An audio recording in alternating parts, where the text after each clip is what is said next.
In Sarah Boone's trial, one of the most important witnesses wasn't a person, it was an object, the suitcase. And the prosecution used it skillfully, pulling it out at key moments throughout the trial, until the culmination in the closing arguments. Let's take a look at just how cleverly they built their case with the suitcase.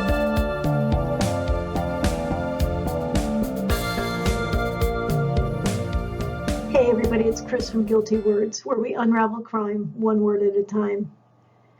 We're going to begin our study of the suitcase by looking at a clip where Mr. J asks Sarah first to explain how George was positioned in the suitcase, and then we'll follow up with how she zipped the suitcase up.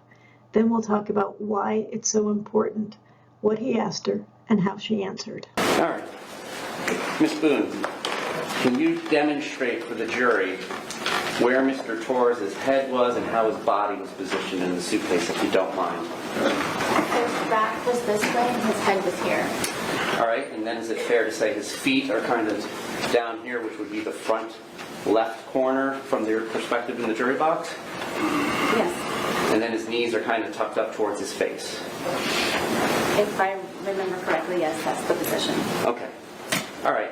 So what has Mr. J done here? First of all, he's gotten Sarah to outline exactly how George was in the suitcase while holding it up for the jury so that they can picture it themselves. And it's a pretty horrific picture. But he also does something else when he asks her to zip it just the way she did that night. The two zipper parts were positioned when you say that Mr. Torres was able to get his hand out. If you want me to do it, I'm fine to take your direction. From what I remember, this is how the suitcase was.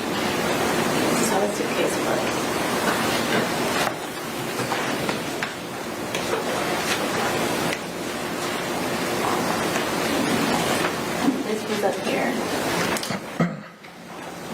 This was not this hard either. In that case, what he does is he gives the jury a chance to see her actually interacting with this suitcase the way she would have the night George died, still with the image of his body inside it. Not only that, but they get to see the fact that she has no emotional reaction to this whatsoever.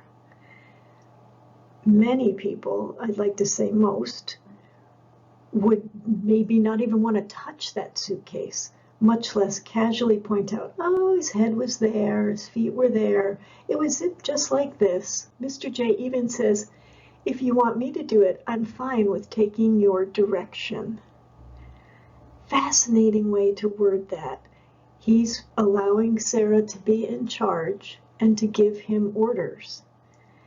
I think he knew perfectly well she was going to do it herself to show him up.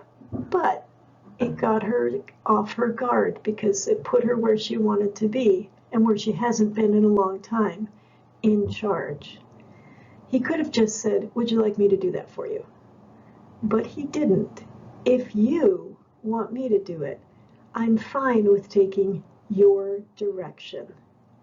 Not only do they know how to play the evidence, the prosecution knows how to play the accused. The suitcase got put away for a few days until closing arguments in Mr. Cacciatore. He comes out and he pulls out the suitcase, but he says it's a box, and then he builds on that. Now, I had trouble the first time he said that because I just pictured like a U-Haul cardboard box. I wasn't sure what he meant. But as he got into it, I was like, oh, like a pine box, the old pine box that people used to get buried in. So what he did was he built up the significance of the suitcase. And this is after days of showing Sarah's attitude. And the jury would still remember her casually pointing out how George was curled up in the suitcase and where the zippers were without flinching. It went from being a suitcase to a box, and then finally to a coffin. The jury couldn't get away from the image of George slowly suffocating in there, especially when he calls it a coffin and then plays the video of George speaking and asking to be let out. There was no way to keep out that image of that poor man curled up and suffocated in there. Following this, though, there was another brilliant move by the prosecution. George Torres' head is here. You can stand if you need. You've been sitting a long time too. His head is here. His butt is kind of down here. His feet are here. And his hands and his knees are up here. He's in the fetal position, if we remember right. The hematoma on his head is on the left side. The bruises, the deep bruises on his back, are on his left side.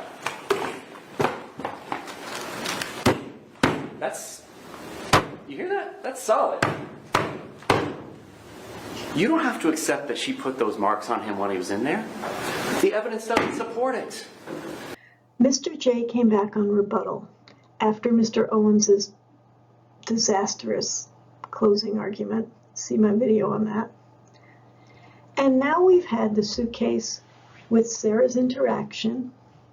We've seen her casually describe the love of her life's dead body in there and how she zipped it up.